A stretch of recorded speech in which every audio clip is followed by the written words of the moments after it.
নমস্কার বন্ধুরা, আমি সুষমা আরও একটা নতুন ব্লগ নিয়ে চলে এসেছি।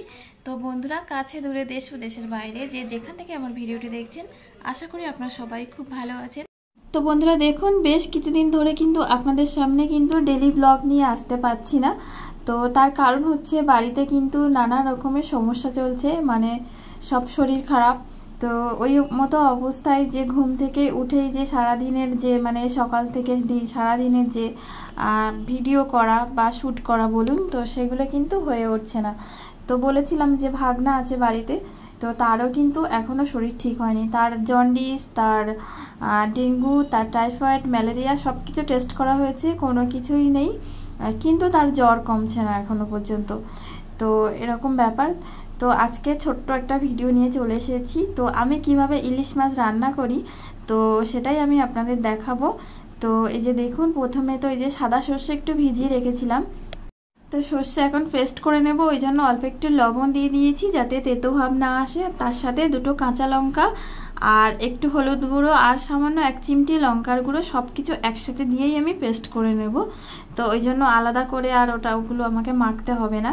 তো এই যে দেখুন, সব একসাথেই কিন্তু আমি মশলাটা তৈরি করে নিয়েছি। আর ইলিশ মাছ তো যেভাবেই রান্না করব সেভাবেই ভালো লাগে, কিন্তু সেটা যদি টাটকা ইলিশ হয়। তো এটা হচ্ছে আমার 2 দিন হয়ে গেছে, ফ্রিজে ছিল। তো তার আগে আবার যখন মানে বাড়িতে আসার আগে যে আরও কদিন বরফে ছিল, তার তো কোনো ঠিক ঠিকানা নেই।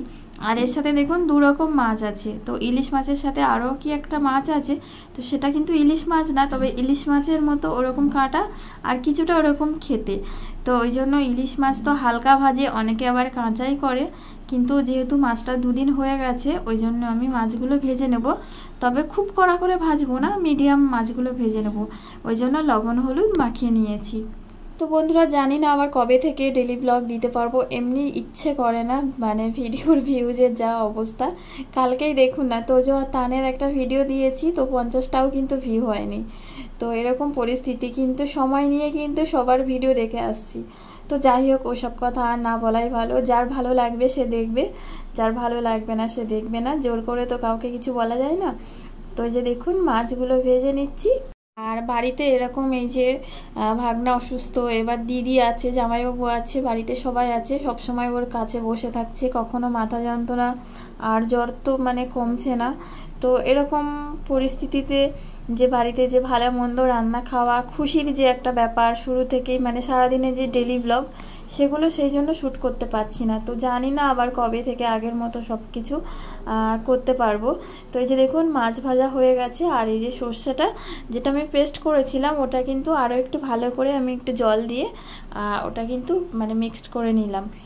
আর খুব অল্প তেলেই রান্না আমি করি সব সময়ের জন্য, তেল বেশি দিই না। তো এই যে মাছ ভাজার যে তেল আছে ওতে অল্প একটু তেল দেবো, দিয়ে রান্নাটা করব। আর এই যে কাঁচা লঙ্কা, মাত্র 3টে লঙ্কা দেবো, তার কারণ অলরেডি কাঁচা লঙ্কা 2টো দেওয়া আছে সর্ষের সাথে। আর এখানে হচ্ছে সামান্য 1 চিমটি গুঁড়ো লঙ্কাও দিয়েছি। আর এই যে কাঁচা লঙ্কাটা, এটা তো এমনি জাস্ট দিচ্ছি। আর ফোড়নে এই যে দেখুন দিয়ে দিচ্ছি কালো জিরে।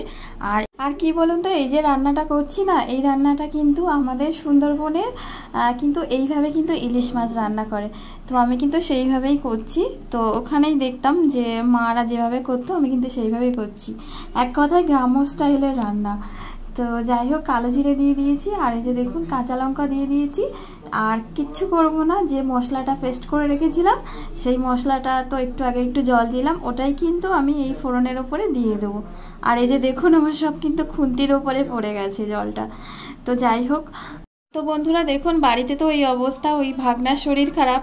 তো এখন আমি ভয়েস দিচ্ছি, আমার পাশ থেকে অনেক আওয়াজ আপনারা শুনতে পাচ্ছেন। তো ভাগনার মানে আমার দিদির ননদ আর কি, সে কিন্তু চলে এসেছে, তারা দুজন এইমাত্র ঢুকলো।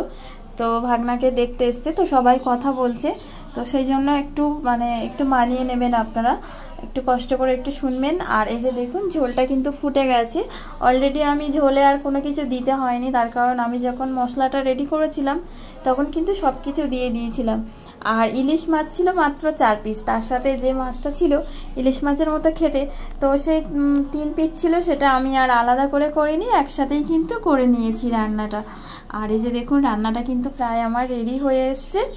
তো বন্ধুরা আমার আজকের রান্নাটা যদি আপনাদের ভালো লেগে থাকে তাহলে অবশ্যই একটা লাইক করবেন আর সাথে অবশ্যই একটা কমেন্ট করে জানাবেন যে আপনাদের কেমন লাগলো।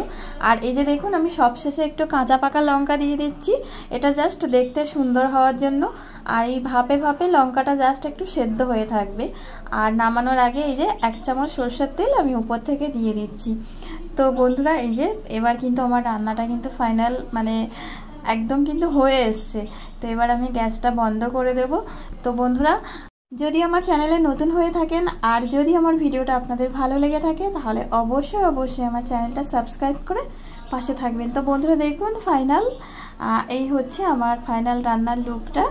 তো কেমন হয়েছে অবশ্যই কিন্তু কমেন্ট করে জানাবেন। আর সবাই ভালো থাকুন, সুস্থ থাকুন।